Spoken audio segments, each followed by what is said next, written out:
Want to find your seat for the event of your choice but can't get one that fits your desire or your budget? Well, my friends, SeatGeek has you covered. SeatGeek is the official sponsor of the Snake Sports Talk Show. With a list of over hundreds of events to choose from, SeatGeek will assure you that you won't miss your seat with the amazing view of your choice at the most affordable price. Whether it's looking for your best seat in the house of your favorite sports team, finding live concerts that get you closer to your favorite artist, or enjoying your spot at your favorite live shows, comedies, and more, SeatGeek has it all just for you. Go online to SeatGeek.com or download the app on your mobile device through Google Play and the App Store. And as a special offer before checkout, use promo code SNAKESPORTS and save yourself $20 off of your purchase of your first ticket and experience why SeatGeek is the most trusted ticketing app for your next event. Remember, that's SeatGeek.com and download the app on your phone with promo code SNAKESPORTS for $20 off and find your seat with SeatGeek.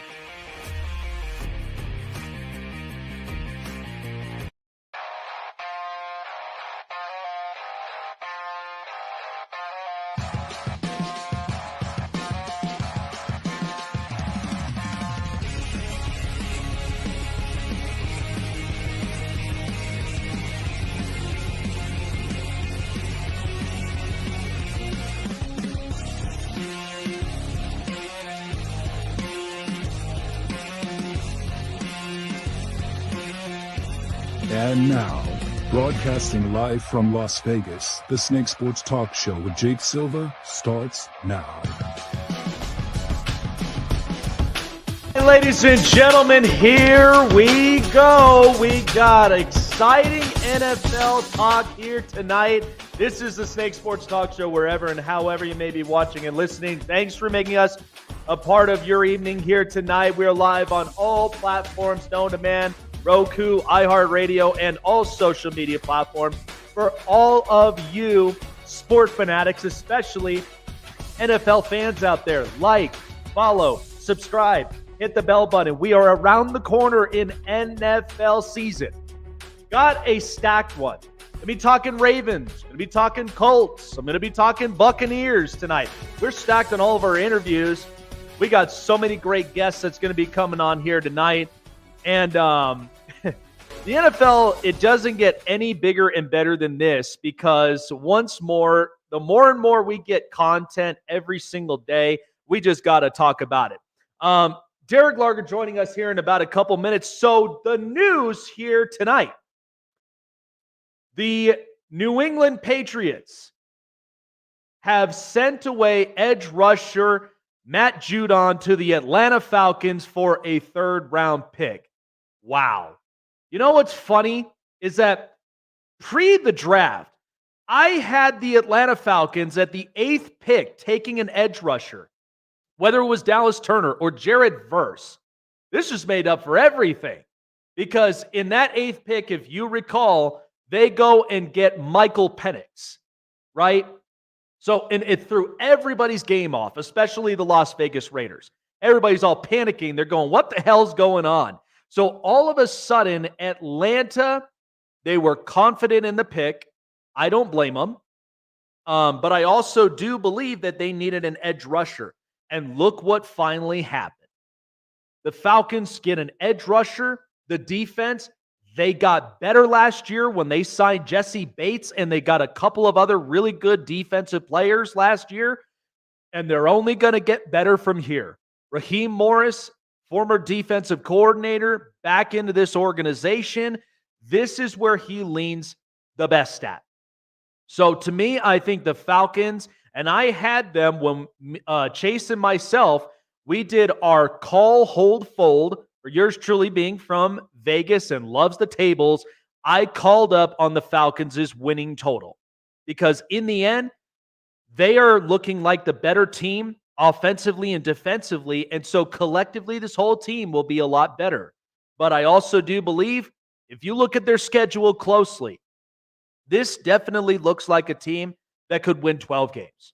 They could be. The NFC right now, because there are a ton of hidden gems that are there, but then the NFC, it's a different expectation than the AFC. And that's where I'm going to end up discussing that a little bit more further up onto the show. But wow, the The Falcons finally get an edge rusher that I anticipated they would have got in the draft. They did not do that, and now they finally got one with Matt Judon. Initially, the Patriots are in a rebuild mode, and I think we all knew that. So they're not worried about it. And plus, I also don't underestimate the build of the New England Patriots. I really don't. They've had a defensive culture for a long time. They'll get at least a couple of other really good players, and they got Jonathan Jones and Christian Gonzalez. Gonzalez coming back from injury. I think they'll be fine. And with Gerard Mayo, defensive culture type coach, this should be just fine. And by the way, a third rounder, you could get easily a hidden gem in the third round to make up for this. Interesting how this really kind of came about, but I think the Falcons, they're definitely looking to earn more of their win totals. It's going to be interesting how the South really builds up, but Atlanta ain't playing around. I thought Terry Fontenot, what a business deal from there. They get their edge rusher, and they ended up getting that quarterback they drafted in the 8th. Interesting. Wow. All right, so before we get into all of that, because like I promised everybody, we got a lot of football talk tonight. So joining us, I previously had a Colts content guy from the Blue Stable in the past, and talking a lot about just overlooking with the Colts the last year. So this year, it'll be really interesting. We're bringing the juice tonight, and so joining me here, Derek Larger of Bringing the Juice podcast joins us.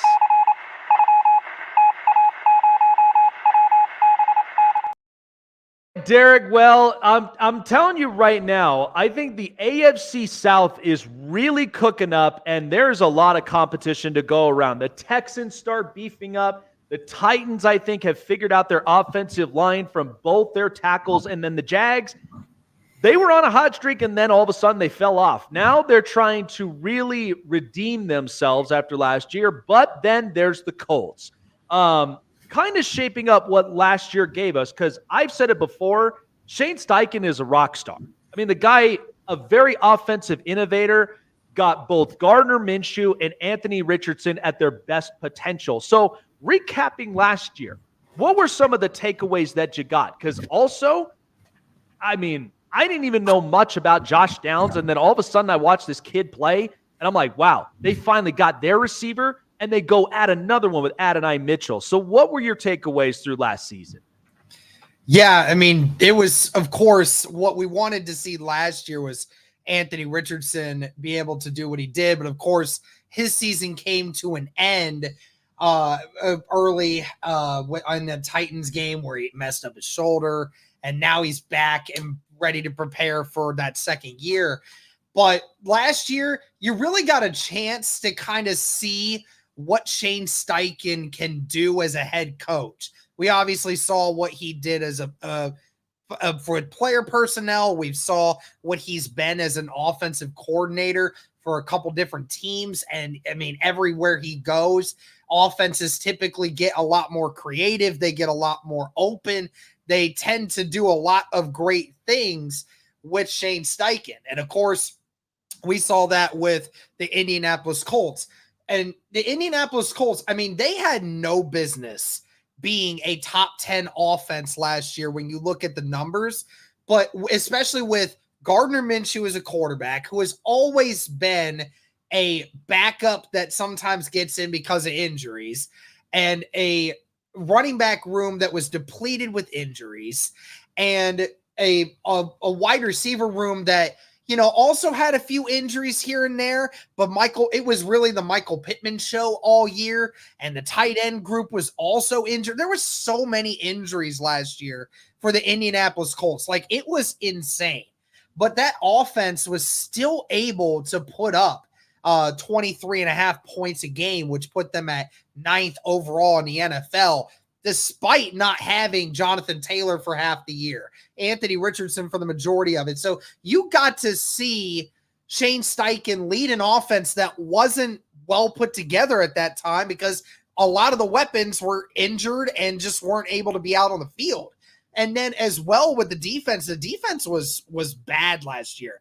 I know that the Colts had the 5th most sacks of any team in the NFL last year, but even with that, their pass rush efficiency was terrible, and their secondary was as young as could be, and it was depleted as all could be with injuries.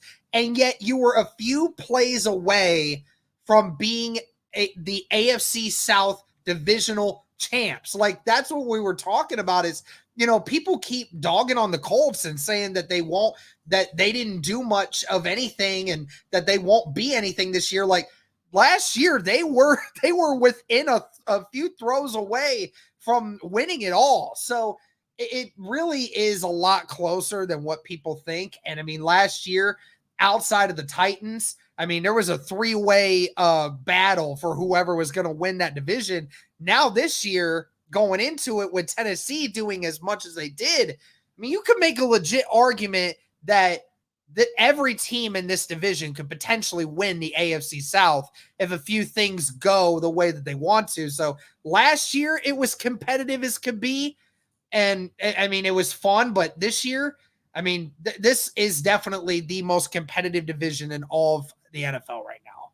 Yeah, I honestly do believe that the South has gotten a lot better. It's much more competitive. And I mean, what we saw last year with what the Texans was able to do with a new coach, a new culture, they turned a lot of things around, and now they've really stacked up offensively and defensively.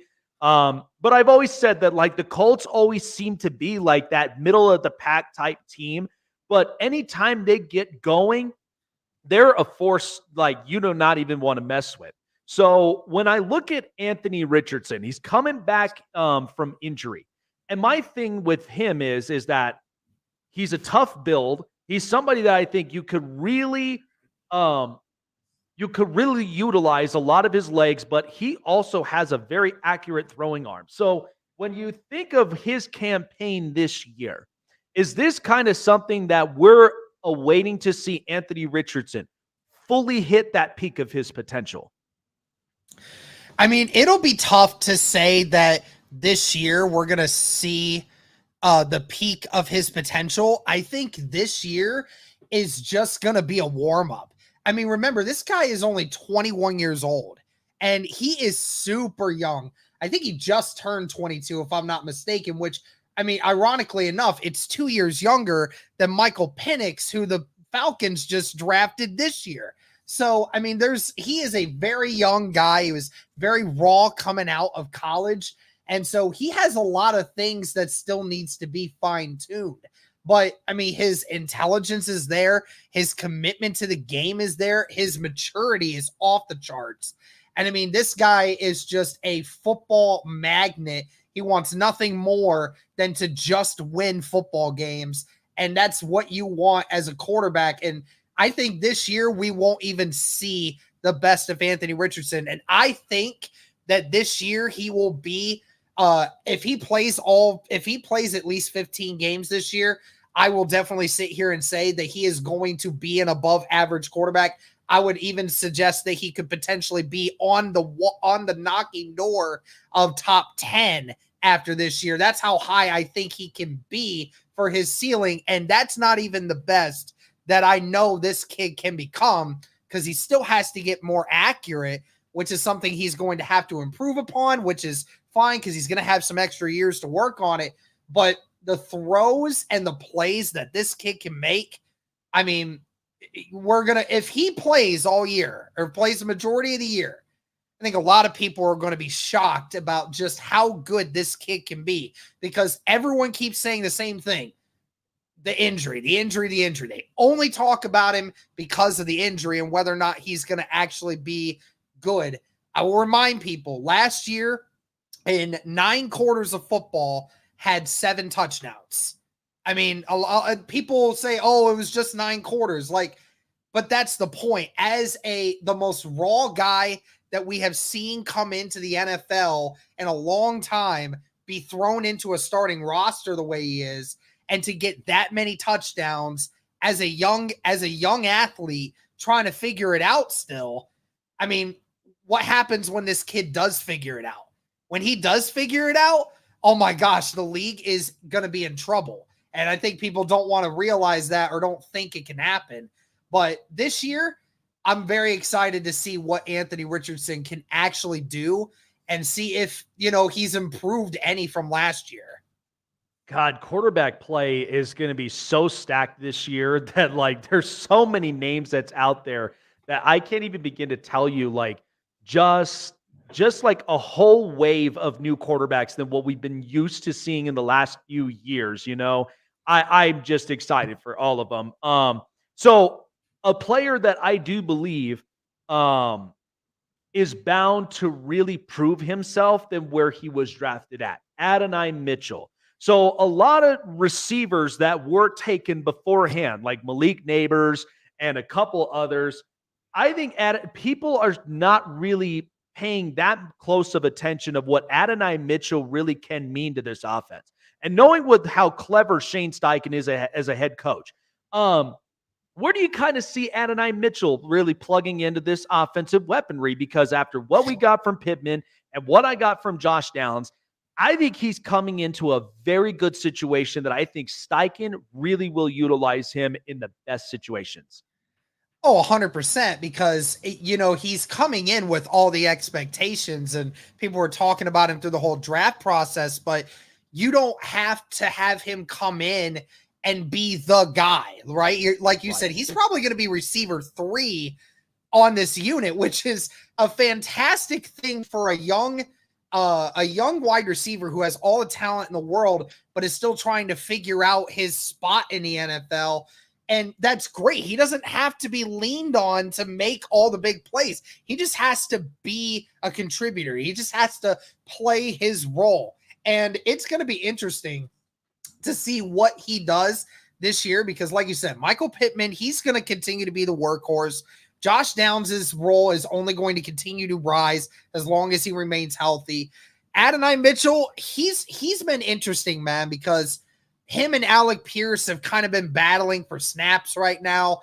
They'll both be used in some kind of role. I'm not 100% sure what that kind of role is going to be with Shane Steichen, but I will say this. I mean, I've been watching through training camp ever since this kid has gotten here, and I look at it and I'm like, how in the world did the NFL allow this kid to fall to 52 to the Indianapolis? I don't understand it. I know the reports came out and people were saying, oh, he has character issues, or, oh, we're worried about his diabetes that he has. He's gotten a personal chef. He's been taking his medicine. He's been on track with it. The Colts are making sure of that. And he has just been an absolute burner on the field. Nobody can guard him. There is yet to have been one person that I've seen throughout this offseason so far that has even come close to locking this kid down. I mean, he is a route technician at its finest. And we're talking about it. He should have been a first-round draft pick last year. Let's be completely honest. He should have been, but he fell all the way because a couple teams fell into the, oh, I don't know about this anonymous report stuff. And the Colts didn't buy into it. And he's looked fantastic. And I'm very excited to see what Shane Steichen does with Adonai Mitchell. And as long as he remains healthy, I mean, he's going to have a great rookie campaign. Finally, before we move on, because, I'm excited about AD, and especially with this offense. I think this is one that, the competition, you're going to see it. I mean, I believe the Texans and the Colts, they're going to battle this thing out in the South, and I do think it's going to be exciting to watch. How do you really preview the Colts this year? Because given everything that has been addressed during the offseason, in the draft, and here we are with the competition around them with the other 3 teams in this division. How do you preview the Colts this upcoming season, and where do you have them as far as record-wise? Well, I mean, for the most part, this is pretty much the exact same team as the 2023 team. I mean, Indianapolis did practically nothing in the offseason outside of draft. The main things they did, they brought in Joe Flacco as a backup quarterback, and you brought in Raekwon Davis as a backup defensive tackle. Outside of that, you just re-signed all of your guys. You brought back Michael Pittman. You brought back Kenny Moore. You brought back Grover Stewart and a couple other guys, and they redid a few extensions. So, they were really focused this offseason on just keeping the entirety of the unit of their core guys in the building, which I love and I respect that. But at the same time, it's also left you with, we have $25 million in cap still left. Yep. And we have a lot of cap still left to spend. But yet the Colts don't seem very interested in actually using it. And just off of what I was looking at before I came on here with people talking about the joint practice that they were having with Arizona, I mean, Indy's secondary was getting cooked. They were getting cooked.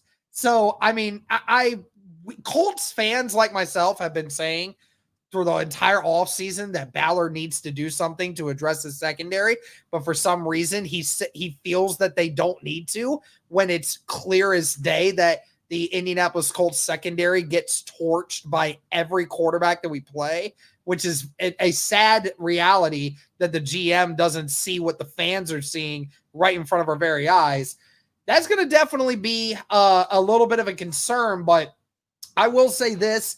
It is practically the same team as last year. You won 9 games last year, but this year your head coach is a year into the system, a year more comfortable being a head coach.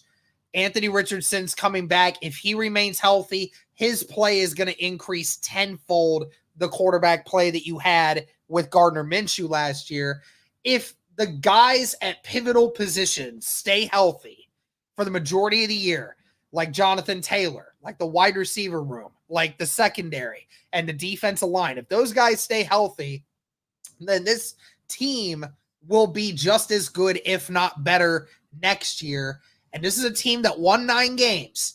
They can easily go and win 10 games this year, quite possibly 11 if things go the way that they want to. As long as Anthony Richardson remains healthy and as long as the team does what it needs to do, I have their ceiling at 11 wins on the year, but I've always held the idea that they would go 10-7 this year. It gives them a fighting chance at the division. I don't know if it does win them the division, unless something tragically bad happens to the Texans, like from the injury front.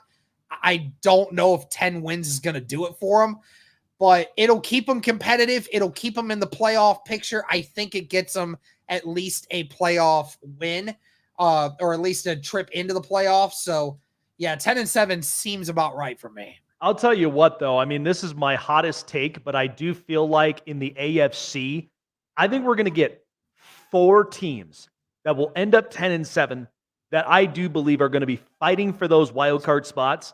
But that's the expectation of the AFC. It's just so stacked, it's loaded, and there's competition everywhere. So I'm excited for what the Colts are really going to bring. But Derek, appreciate you coming on by, man. Where can people find you to getting you everything, all access of the Indianapolis Colts? Appreciate it. Yeah, you guys can find us on YouTube, anywhere that you guys listen to podcasts. We're on it. Bring the Juice podcast. You guys can follow me on Twitter at Derek_Larger and follow us on X for our podcast as well at BTJ Pod. There you go. Derek always bringing the juice, man. Appreciate you coming on by. Good luck, at least with this season. We shall see, and I'm keeping an eye out for how Shane Steichen really is going to manage this Indianapolis Colts group. Appreciate you coming on by, man. Take care of yourself. Sounds good. Thank you, man. Absolutely. All right, moving on next, because we are so stacked with all of our interview lineups. But we're going down on the other side of the South, down into the Southeast, because previously talking with the Tampa Bay Buccaneers, I had one of the former defensive linemen, James Canada, talking about them and how well the season really was for them last year with Baker Mayfield, Todd Bowles, a defensive coordinating coach, and just how they were going to respond post-Brady. They looked just fine. And now this time around, here we go, talking a lot about the Tampa Bay Buccaneers and also a big-time sports enthusiast himself, Peter Blake with the Sports Web.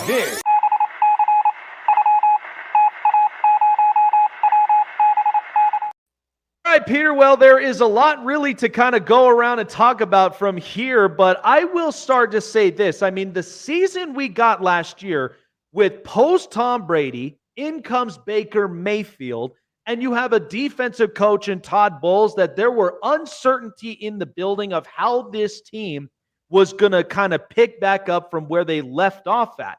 And it looked like after they won their division, which I thought the Saints were going to be competitive enough to take it, they disappointed. But the Bucs showed they are not the team to sleep on. They showed a lot of grit late in the season, and to the point, they won that game against the Philadelphia Eagles. So when you look back at it, I mean, this is a team that I think Todd Bowles is really trying to kind of keep that type of grit culture. I mean, especially when you're down there, down south, up in Tampa. I mean, this is this is kind of the team that, it's cocktails every morning, like it's that kind, but they show they're very competitive. How did you recap last season? I mean, look, I think a lot of people didn't know what to expect. In fact, the national media was down on the Tampa Bay Buccaneers. Some outlets out there calling this team only a 2 or 3 win club. At the end of the day, they were 4-7. There was a lot of talk of Todd Bowles being fired, but they were able to rectify the ship, if you will, get back to 7-7 with a big victory over the Green Bay Packers, who, by the way, got far in the playoffs with Jordan Love there, and also beat the Atlanta Falcons for a big victory. And you're absolutely correct, absolutely blowing the doors off of the Philadelphia Eagles' domination all over the place with Jalen Hurts and that struggling offense. So the expectations down here are a lot more different, Jake, because they re-sign a Baker Mayfield, you re-sign a Mike Evans and an Antoine Winfield Jr., and of course Tristan Wirfs, who may be the best left tackle in the game. So the expectations are high. The division is getting is improved, if you will, with Kirk Cousins going to Atlanta. I'm not necessarily sold on that unless he can stay healthy.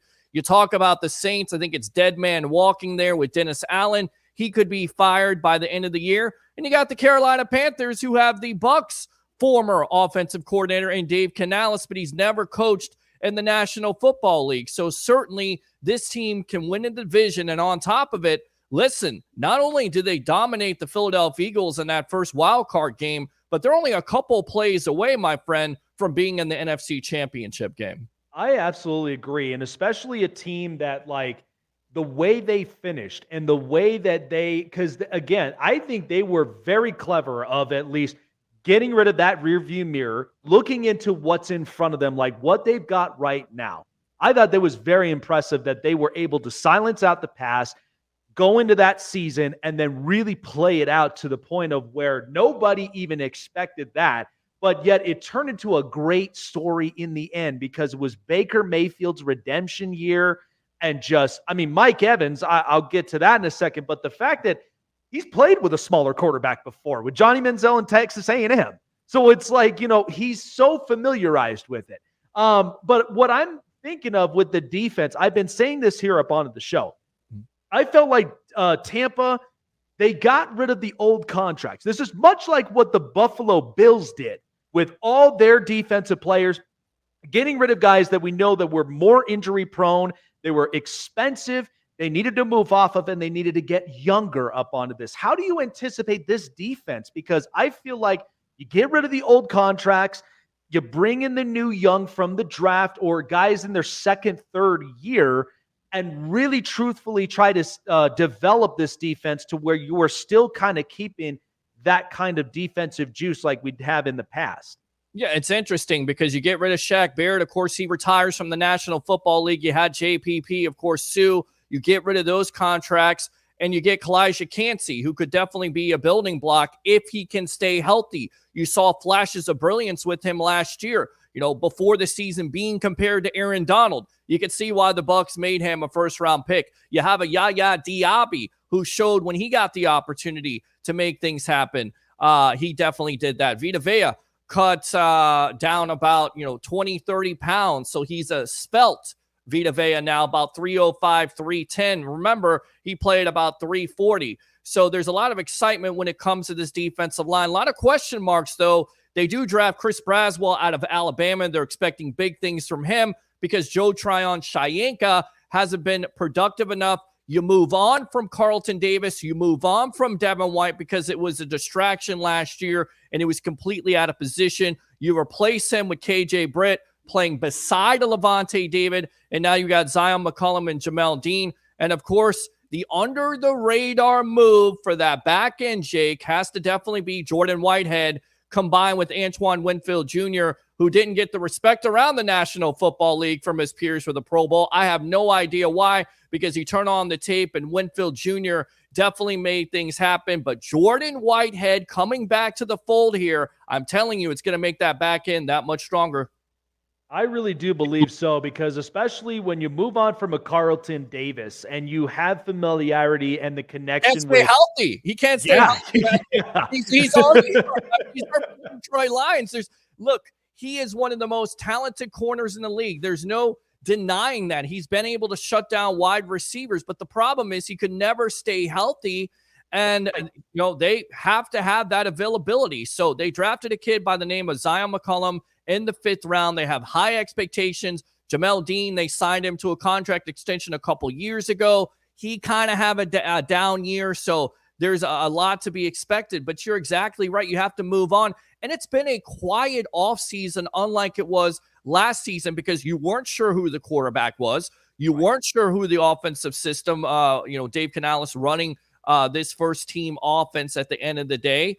And it's had a lot of noise. A lot of people saying, could the Bucs do this? Could they repeat as NFC South champions?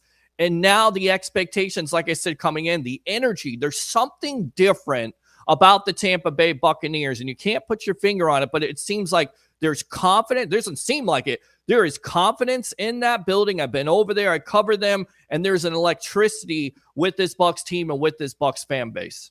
I'll tell you what, though, kudos to Tom Brady for bringing that juice up over that they've been dying to have for years. I mean, hell, I was there when I was a little kid when I watched the Bucs in the Super Bowl in 2002. Yes. I mean, so when you get that energy and that vibe back, I mean, that's what really makes a team very, very special. Speaking of special, Mike Evans, I mean, the fact that he's been with this organization for so long, and I do see him retiring in that color, and what he's really meant to this Bucs offense. And it didn't matter what quarterback he had. We went from Jameis Winston, we went through Tom Brady and winning a Super Bowl, and then here with Baker Mayfield. There has to be something that is so important. Like it's the heart of this team. Mm-hmm. And I feel like you have Mike Evans up on here, the team's good.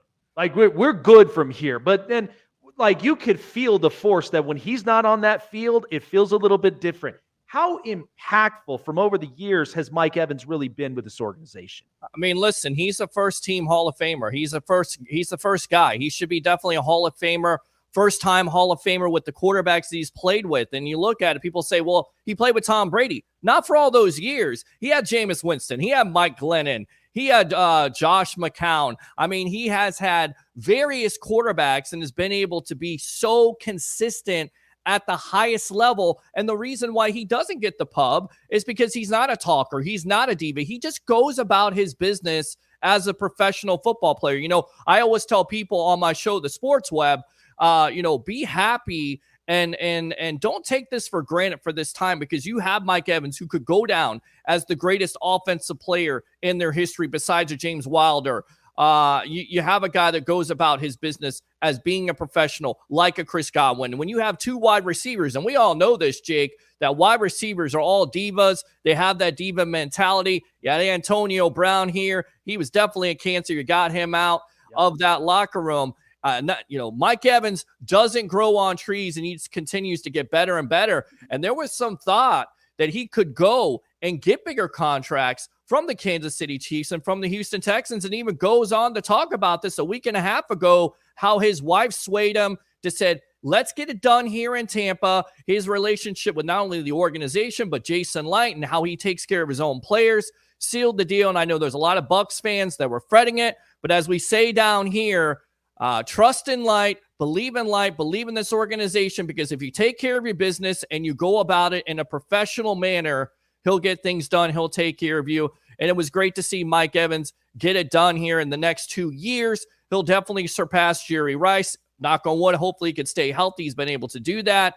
And he's definitely going to go down as a Hall of Famer. And who knows, maybe he plays past 2 years, because you watch him last year, he could definitely still separate. He could still catch the ball consistently. He still has some of those drops, but overall, one of the most consistent, if not the most consistent Tampa Bay Buccaneer of all time. Now, I know, as for somebody being deemed America's honesty mind, but also somebody who has a tendency to have to look very further ahead. Like, I got a crystal ball that I'm trying to figure out the future up on this. I know I may be thinking too far ahead, but I know they drafted Jalen McMillan, and the young kid from Washington. Yes. I think he's going to very much plug into this offense very well. But say if it came to a point that if Evans put the cleats up, do you think that's kind of an idea in the Bucs on the back of their mind that they may potentially look for their next successor at some point down the road in the wide receiver group?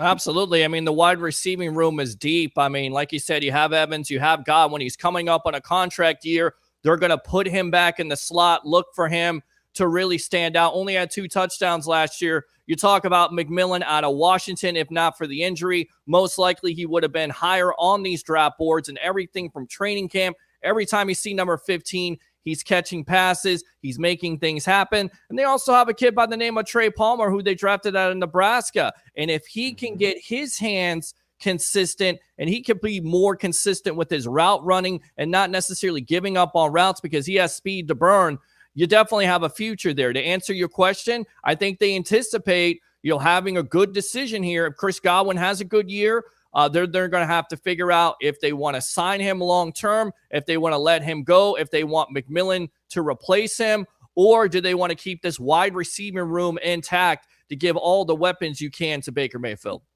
Finally, because really previewing, I'm getting all my NFL fixes in before week 1, the official 24. I'm excited about this. You said, I'm all about bringing the juice. I say 3 things on my show, Jake. Bring your excitement. Just don't bring any nonsense. So I'm all about football. We got to definitely have you on the sports web sometime, because we're all about down here in Tampa Bay, talking about the Tampa Bay Buccaneers at nauseum, taking phone calls here, looking at the expectations. It's been exciting the last 5 to 7 years. So I'm definitely ready for this NFL season. As always, there's intrigue there. And it's always about, not for long, because just because you do well one year doesn't necessarily mean it's going to carry over the next. But, the last 4 years, 4 straight years, the Tampa Bay Buccaneers have been in the playoffs. 3 of those winning the NFC South. So we'll see what they can do. So you're talking about bringing juice, my friend. Hey, the juice right here, my friend. And it's not just because I'm wearing the creamsicle. By the way, happy creamsicle day to all the Tampa Bay Buccaneer fans. Oh, look at that. Yes. I love it, man. Hey, between you and James Canada that I've had on my show, you guys have been fantastic and bringing the juice. I love it. I love that passion, love that energy. You got to get fueled up, because once football season's on, I'm like this. I'm glued onto television. I'm watching everything and giving just my honest and balanced opinion of it, man. But the expectation, because, the South, it's going to be interesting to watch. Dave Canales goes into Carolina. I think Carolina, I have them deemed as my best worst team, because I think they'll be better than what the outcome was last year. You get new weapons. You're hoping that as a quarterback whisperer, he's going to really bring out the best in Bryce Young. But another thing is, too, the Saints, I agree with you. I don't know how long Mickey Loomis is going to keep on with Dennis Allen, who's winning 35% of his games. I'd be moving past that. And then the Falcons, because now they got Matt Judon, their edge rusher. Defense is starting to juice up. How do you preview the Bucs season, and what's your record prediction where you see them here this year? Well, listen, I had the Bucs at 10-7. I was only 1 game off. They should have beaten the Houston Texans, but that defense, Carlton Davis being responsible for that back end being responsible. You should never lose a game when you score 37 points. That's neither here nor there. I like the Bucs to be 11-6 this year. I like them to get off to a fast start because of Liam Cohen, getting him, being familiar with the Rams offense, the Sean McVay hybrid. He's going to definitely focus on the running game there. That offensive line is improved with Graham Barton. And I'm telling you, watch out for those two building blocks on that defense. Yaya Diaby, Kalijah Kancey. Put it down, Bucs fans. 11-6 for your Tampa Bay Buccaneers in 2024. Love it, man. Man, I can't even wait. Love to be a guest up on your show up on Sports Web, man, especially getting just the juice, getting the energy, getting up all of that. Peter, such a pleasure having you. Where can people find you, getting caught up with the Tampa Bay Buccaneers and find you on the Sports Web? Yeah, absolutely. It's the Sports Web on YouTube. Like and subscribe. Go friend me on Facebook if you want to. Peter H. Blake. They call me the Rolex reporter because I got a Rolex of Jake Paul for asking a question. That's a true story, my friend. Also, Instagram, pblake1003. And as always, we always say this at the beginning and end of the show. Bring your passion. Bring your excitement. Just don't bring any nonsense. I'm your Rolex reporter, Peter Blake, giving you something to think about. We'll see you soon here on the Evolution of Sports Talk. Look at that. Bravo, man. Well done. Well done. I will tell you, though, come September, by like the September 8th, I will be down in South Beach up in Miami. My wife and I got our week cruise. I'll be up out there, man. Can't wait for it. I'm ready to be up on a boat. But for this whole season, really kicks off, and we got a lot of stuff coming. So appreciate you, Peter. Take care of yourself, and good luck with the Tampa Bay Buccaneers. We shall see how the South really pans out this year. Sounds good, my friend. As always, go Bucs, and we'll see you soon. Absolutely.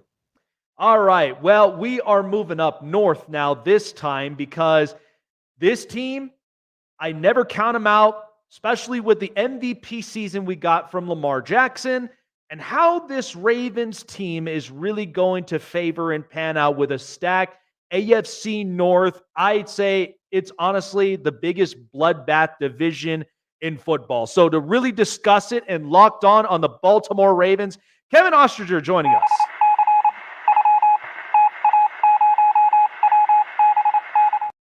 Well, Kevin, I mean, there's no better way to explain, the AFC North and just the state of this because, I mean, the Browns just extended JOK. They're keeping their defense locked down. Pittsburgh walks in now with a quarterback because they don't want to look like they're mediocre at that position. And then there's the Bengals with Joe Burrow bleaching his hair. I mean, the Ravens got pretty much a handful going into this season, right? Yeah, this division to me is the best in football. I wouldn't be shocked if all four teams came out with 10-plus wins because that's just how it feels this season, especially with the Ravens being the best team in the regular season last year. They obviously lost some pieces, but they did end up coming back with Derrick Henry to bolster their run game even more than it already was. But you're right. I mean, Cincinnati getting Joe Burrow back is a big deal, bleached hair and all. And then you have Pittsburgh with their quarterback situation. Cleveland, it all kind of hinges on Deshaun Watson, it feels like, and if Nick Chubb can come back at full strength. But, man, this AFC North division is going to be tough this season, and it kind of makes it difficult to pick a winner because of just how talented every team is. Oh, yeah, absolutely. And especially because I got everything. I've got quarterback, I've got offensive weapons, I got a defense.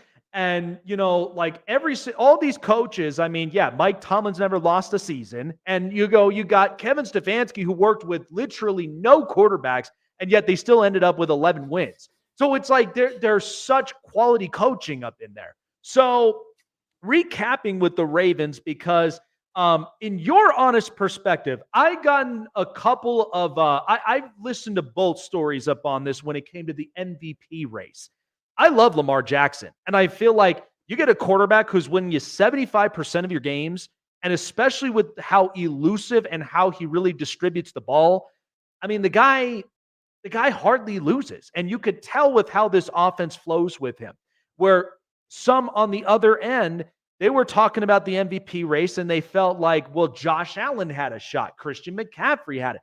In your defense with the MVP in Lamar Jackson, what's kind of the best way you can really properly detail it for our audience here and really kind of get a perspective what that looked like in that MVP race. Yeah, I think for Lamar, there's always a conversation for him about his passing statistics because with the quarterback position, obviously you expect guys to throw for 300, 350, 400 plus yards a game. You got the 3 passing touchdowns in there. And that, I think, is what makes a lot of people's MVP when it comes to the quarterback spot. But Lamar is more of an eye test quarterback when it comes to those numbers because he can go 15 of 17 for 200 yards, throw 2 touchdowns, and the Ravens can win by 30 points. And I think that is when you talk about most valuable player, Lamar's a guy in that offense that isn't asked to throw 35 times a game. It's a run-first offense, and that's why, to me, I think in the national scene, Lamar gets punished for his rushing ability because he's a quarterback. He has to throw the ball, right? That's what he has to do. But I don't care, Jake, if you run the ball for 6 yards or throw the ball for 6 yards, you're getting 6 yards. If you run the ball in, you throw the ball in, you're getting 6 points. So I don't really care when it comes to that type of thing. I think it's a testament to Lamar that he can be so effective both with his arm and with his legs. So obviously there were arguments for a lot of players last year for MVP. Lamar obviously was one shy of having his second unanimous in the league. That award, there's only been 2, Lamar back in 2019 and Tom Brady. But it feels like to me with Lamar, you have to kind of take him at face value, but then go beyond the stat sheet a little bit. Talk about efficiency in those numbers. And I also think with Lamar's playoff narrative, people, it's, Lamar with these playoff stats, why is he winning MVP? The MVP is a regular season award. And during the regular season, Lamar, to me, was the best player in the league. You can throw Tyreek Hill up there, right? I think, in the NFL Top 100 certainly said Tyreek was number 1. And I don't dispute that whatsoever. I'm not mad at that selection. But I think to me with Lamar, he might not throw over 300 yards a game. He might not have 5,000 passing yards per season, but he makes the Ravens exponentially better. And you mentioned it right at the top there. The Ravens win games and they win them by a lot of points with him at the helm. And because of that, he also takes a lot of quarters off. Fourth quarters, he's not up in there. He doesn't get the opportunity to go and throw for more passing yards. So it's definitely it's a multi-tiered argument for Lamar every single season because he is not, he's breaking the mold of what a quarterback is. Still has great arm talent, but obviously there's a lot more to him as well.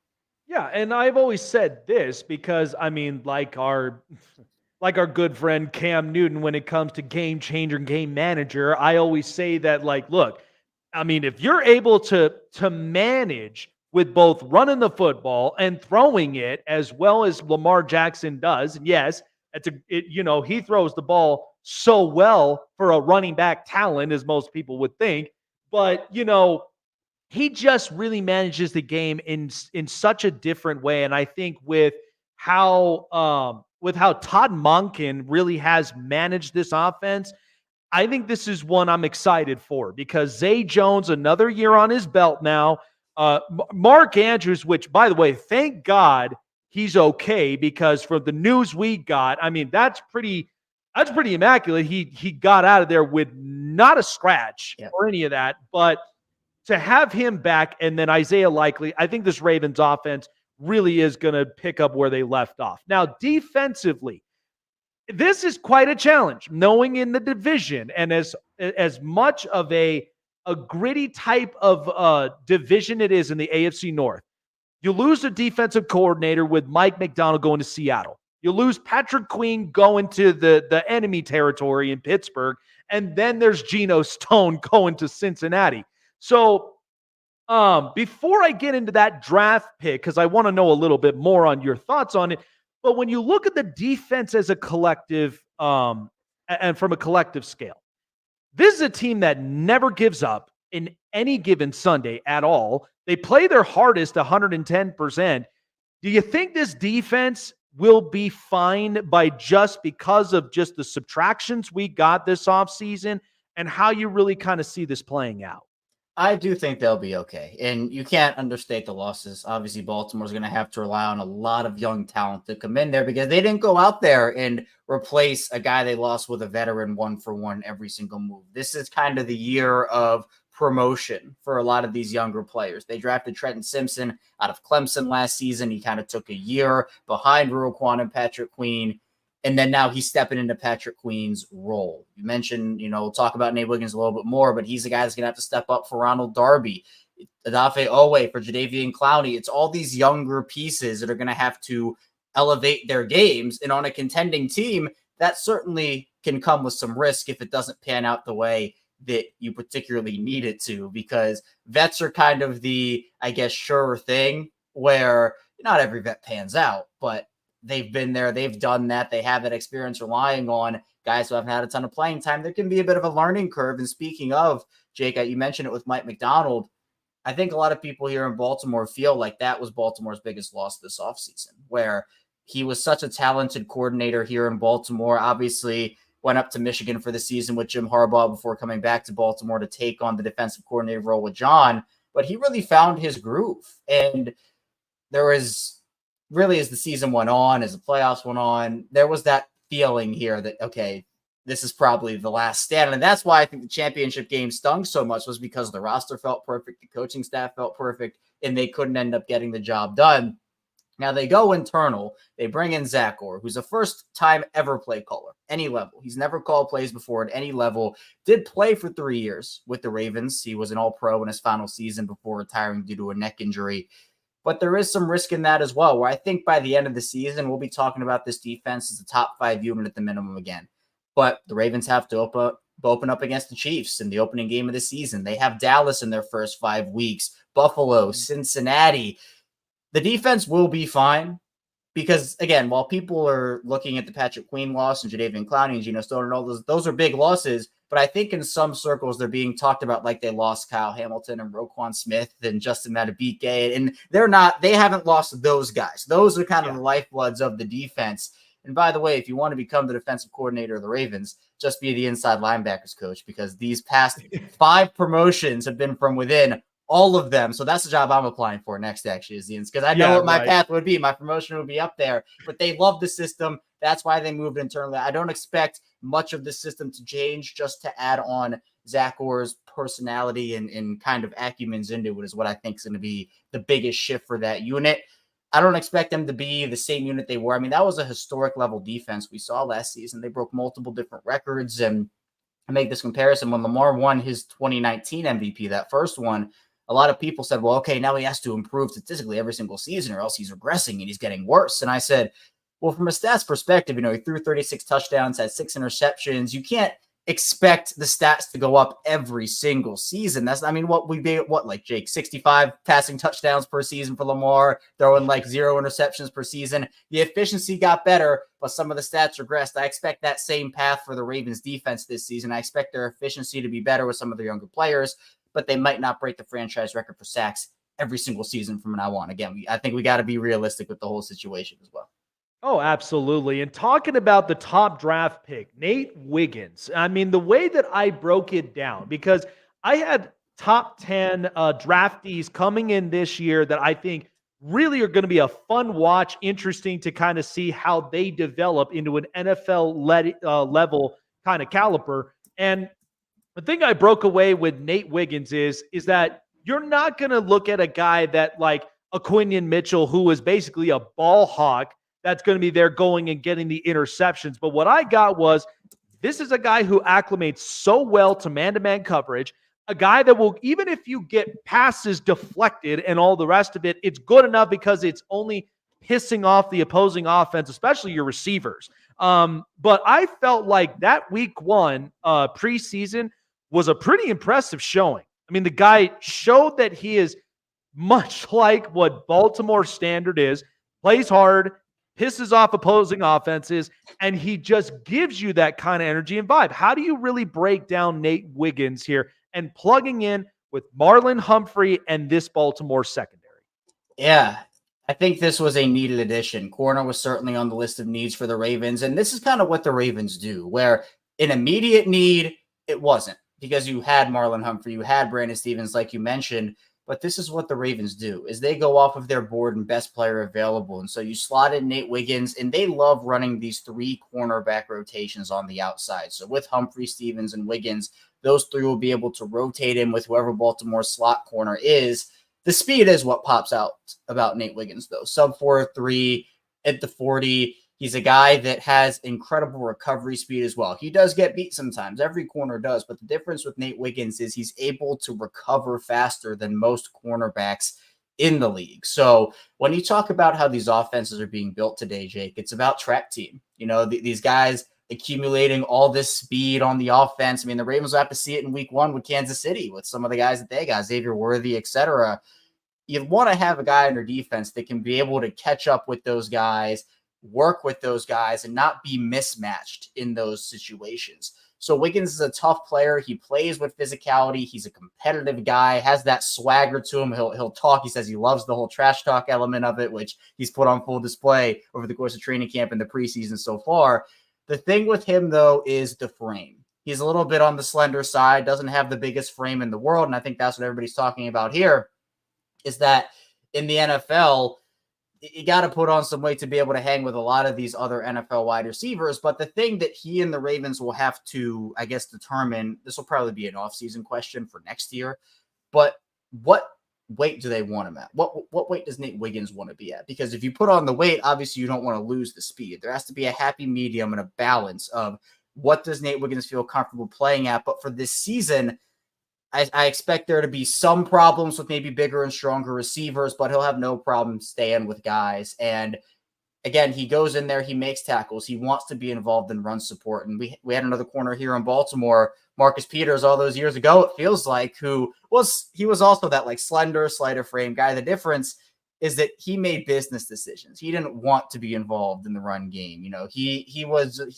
sometimes let a guy run past him. Sometimes he wasn't involved in a play. Nate Wiggins doesn't play like that. He has that competitive fire. And so I expect him to fit right in. He had a great preseason opener. And I think that's one of the bigger storylines of the NFL over the first week of the preseason. But again, it was a best player available selection for the Ravens. And I expect him to contribute over the next handful of years for them. And especially if he can get going during his rookie contract, it's a pick that I think will pay off in the long run.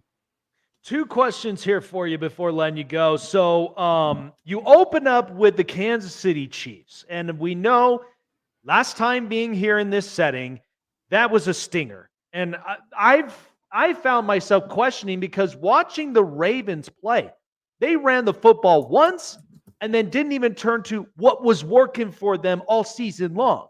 So there's a lot of that question mark. Now we come into week 1 against Kansas City, knowing there is revenge in this game, and there is one that they are really trying to take notice on, that Kansas City, like, this is a team that's obviously got a ton of targets behind them. How do you really preview this week 1? And does this game itself really kind of redeem them, and how important will it be facing against the defending champs? I think, to me, I mean, everybody talks about the revenge. For me, I think the revenge would come in the playoffs for this Ravens team. But the week 1 matchup is where you have to start because, I mean, the way that the season ended last year was such a disappointment. And look, Jake, if we see 6 running back carries again in this week 1 game like we saw in the AFC Championship game, I don't think it's going to be a very pretty sight in Baltimore. But here's the thing. You can't do that with Derrick Henry. At least I don't think you can. I guess if you wanted to, you could. But Derrick Henry's the X factor here for this offense because we know that Zay Flowers is hopefully going to have a great year this season. And I think actually with the Chiefs, what we saw last year was it wasn't the offense that carried them in the regular season. It was the defense. And their regular season, by many people's standards, was a lot lower than people thought it was going to be. It wasn't as good as people thought it was going to be. But what mattered was they were the best team in the playoffs, and that's why they won the Super Bowl. But the interesting part here is Marquise Brown, who obviously is a former Ravens, signed with Kansas City in the offseason. Again, does not look like he's going to be available for that game. Obviously, it's possible, but with the injury he suffered, that timeline is looking a little iffy there. So that brings it down to Rashee Rice and Xavier Worthy on that Chiefs team. Obviously, the big matchup, though, that I'm looking for, Kyle Hamilton versus Travis Kelce, I think is going to be absolute fireworks for the entirety of the game. We saw that during the AFC Championship. And one underlying story is, I don't know if you saw this or remember it, Jake, but beginning of the AFC Championship, before it started, Justin Tucker and Travis Kelce and Patrick Mahomes had a little dust up when they were doing some warm-ups. Justin Tucker was trying to warm up where the Chiefs were doing their warm-ups. Kelce and Mahomes kicked the gear, threw it aside. And so there might be this game has all look. The NFL got it right here, in my opinion, with this Kansas City Baltimore matchup. I think this is the matchup everybody wanted to see. Obviously, if it wasn't Kansas City, San Francisco, or one of those other matchups, but to me, the Ravens know who they have to go through. And I know everybody talks about, oh, it's one game at a time. No game matters more than the other. But I'm sure, Jake, this team has the Chiefs game circled in bright purple on their calendar saying, we know what time it is here. But again, if they make it to the playoffs and there's a rematch, I think that is where the Ravens will understand, like, we have to get through this team. We know that this is the last step for us. And obviously with Lamar Jackson, him being 27 years old, every year that they don't make the Super Bowl, every year that they have a disappointing season, it wastes another year of his prime. And we're getting to the point where it's like with any quarterback, right? How many more years do you have with a guy? For Lamar, could be 5, could be 10. We don't know. But that's the thing. You don't know. So you want to maximize it when you can. Yeah, that's why, I mean, it's called not for long with the NFL, because usually a lot of this stuff, it doesn't last for long. And in the end, you got to start thinking way ahead and thinking about the future, you know? And so I agree with you. I think the NFL really did get this right. And this is why the NFL's king. This is why the viewerships go up. The sports betting goes through the roof. I mean, I know I live here in Denver now, but living in Vegas, when the sports books would be lighting it up, I mean, everybody's there watching these matchups and hoping they're winning big, you know, this week. So finally, kind of previewing this division. Now, unfortunately, my co-host not being here, but he's a diehard Cleveland Browns fan, but he's very reasonable about it. He gets excited about the AFC North so much this year.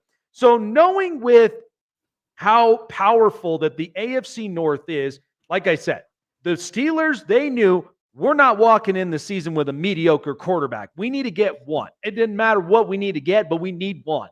And then all these other teams as well. How do you preview this AFC North, and how do you preview the Ravens record this upcoming 24 season?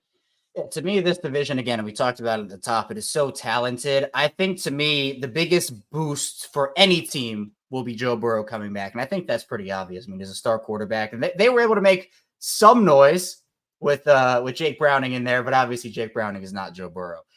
I do think, though, the intriguing team to me is Pittsburgh, and we don't know what the Brandon Ayuk situation looks like. Is he going to stay in San Francisco? It seems like it's really down in San Francisco and Pittsburgh, but if he does go to Pittsburgh, that's a big get for them, because I don't, here in Baltimore, Jake, we have heard forever how this Ravens team has the worst wide receiver group in the NFL, and they can't do all that. But Pittsburgh, to me, it's George Pickens, and I don't know who the heck's that. It might be Van Jefferson at this point. I don't know who it is. So I think, to me, they needed anything other than Kenny Pickett or Mitch Trubisky. Just any slight upgrade, because that defense is so good. Mike Tomlin works his magic every season. And while the Russell Wilson experiment was a complete failure in Denver, and Justin Fields obviously didn't work out in Chicago, that's a pretty sizable upgrade from what they had last season. And I think that speaks to just how bad their quarterback play was. So Baltimore is a team that I think, to me, is still my pick for a division winner. But I honestly see it in a tiebreaker situation where it's going to come down to something like Baltimore and Cincinnati have the same record, but it comes down to conference or division record in that extra tiebreaker on top of it. I think Pittsburgh will not be far behind. And then Cleveland, I think, will still be good. But to me, it all hinges on Deshaun Watson, and he hasn't really shown anything outside of that one game against Baltimore in his 2 years in Cleveland to show that, does he have any of that Houston magic left in him? Because Cleveland's defense is incredible. They added Jerry Jeudy to that wide receiver group. But if they don't have the quarterback, I mean, they got Joe Flacco magic last year, and it was better than what they saw from Deshaun Watson. So, I mean, if that doesn't kind of tell you where he was or what he was doing in Cleveland, it hasn't been great. So this is going to be a much different AFC this season. We saw quarterback injuries run rampant last year, and Baltimore didn't really have to deal with that with Lamar being able to stay healthy. But with a lot of those quarterbacks coming back, I still expect Baltimore to win the division, but I'm going to say it's going to be a 12-5 record for them. It will be a harder path, but I think that will mean they're more battle tested for the playoffs, which sometimes can be a really good thing. Very impressive stuff, man. I mean, like I said, between you and also previously on my show that I had Engraven from Engraven Vids, man, I mean, you guys are putting in the best quality content up out there for getting me ready for Ravens football. So I cannot wait. This NFL season is just so stacked. I think it's by far the largest I think we've ever had in previous years watching the NFL. I think because new waves of quarterbacks, new waves of just different style of play, rule changes. I mean, the NFL is just going to be, it's going to be unbelievable. I think this is going to be a great, great 24 season. But appreciate you, Kevin, for stopping by. Where can people find you? And, of course, getting locked on those Baltimore Ravens. Absolutely. Appreciate you having me, Jake. This was a blast. You can find me over on Locked On Ravens. We do Locked On content over there, of course, for the Ravens 5 days per week. So you can subscribe over on YouTube. You can follow along anywhere you get your podcasts. So Apple Podcasts, Spotify, wherever. I also write over at the Ravens Wire for USA Today for my written content. You can find my written work over there. I also do video content with Bleacher Report. So if you want that, it's over on the Bleacher Report app. And then on the Ryan Ripken Show, we talk Orioles, we talk Ravens, NFL, all sports. So I'm very entrenched in the Baltimore sports community here, but at least both teams are good now. Usually it was the Orioles would be bad, then we'd just be like, where's Ravens season? Now the Orioles have led us up into Ravens season very nicely with how good they are this year. I'll tell you what, man, if the Orioles season, if they get as far as they do, that's got to be some extra added juice to give for the Ravens for them to really go off this season, if that's the case. Yeah, the Orioles visited Ravens practice today. So, I mean, they do a lot of cross stuff together. I'm sure, the Orioles, if they're a playoff team, which I expect they will be, obviously, I'm sure some Ravens people will be out there. So it's a fun time to be a Baltimore sports fan, Baltimore sports creator, man. It's awesome. Absolutely, man. Appreciate you coming on by. Enjoy the rest of the week, and good luck to the Baltimore Ravens this year. I'm excited because I just think this AFC North is going to be a complete bloodbath, but it's certainly going to be a division well worth watching. Appreciate you, man. Take care of yourself, and we'll see you soon. You too, Jake. Thanks so much. Really appreciate it. Absolutely. Yeah. See this, guys. We've just been stacked all night long with great interviews. NFL season around the corner. I can't get enough of it. There's just so much of just NFL insights and, analysis to really go around and to at least be around with people that have great insights with just, with just the really interesting stuff that I've never really thought of before. It just opens your mind up to it. This is why I've always had a rule, never be rigid. Don't explore different ideas and really open your mind up to different perspectives. That's why this show is here. So really appreciate all the guys for coming up on here tonight. But yeah, official. Matt Judon, an Atlanta Falcon now for a 3rd round pick. Unfortunately, JJ McCarthy, torn meniscus. He's out for the entirety of the season. But you know what? I don't think it's necessarily a bad thing when it comes to his development, because I do believe he'll still be a guy learning the playbook as much as he will. And at the same time, he'll be very, very prepared for what, the next season's going to be. I mean, between him and Michael Penix, it's going to be interesting to watch. So, I feel bad for the Vikings with having him out, and then Jordan Addison is hurt. All the rest of this stuff, it's not good. I may have to message up to my good friend Rap, man. He gives me such good Minnesota insight, but I'm sure he's probably feeling a lot of this stuff. Still trying to keep his energy up, but I'm sure he's definitely feeling a few stingers or two. But appreciate everybody here for being up on to this stacked show that we had here tonight. Man, what a fun show that we've had. Absolute great minds around in the NFL. Absolutely loved it tonight. Appreciate everybody for joining on in. Shout out to Derek Larger, Peter Blake, and Kevin Oestreicher for being here with us tonight. What a show. So tune in tomorrow, because the man, the myth, the legend, Frank the Tank Fleming, is going to be joining us here as well. We've got more NFL insights, because I got to I'm at an all-out buffet. Okay, this is when the preseason is on. That's 3 straight weeks of an all-you-can-eat buffet. I am all digesting everything NFL before week 1 starts up, and that's when you've heard it. Jake's Prime Predictions, another year of this segment. We are hot. We are ready. BetUS. we are ready to roll this season. So do not miss it. Not a lot to talk about up on it, but yes, Frank the Tank Fleming, the legend himself, will be up onto the show as well tomorrow. Tune in, guys. Appreciate you for being on here tonight and hanging with me. And we will see you tomorrow night on the next episode of the Snake Sports Talk Show. Take care, everybody. We'll see you tomorrow.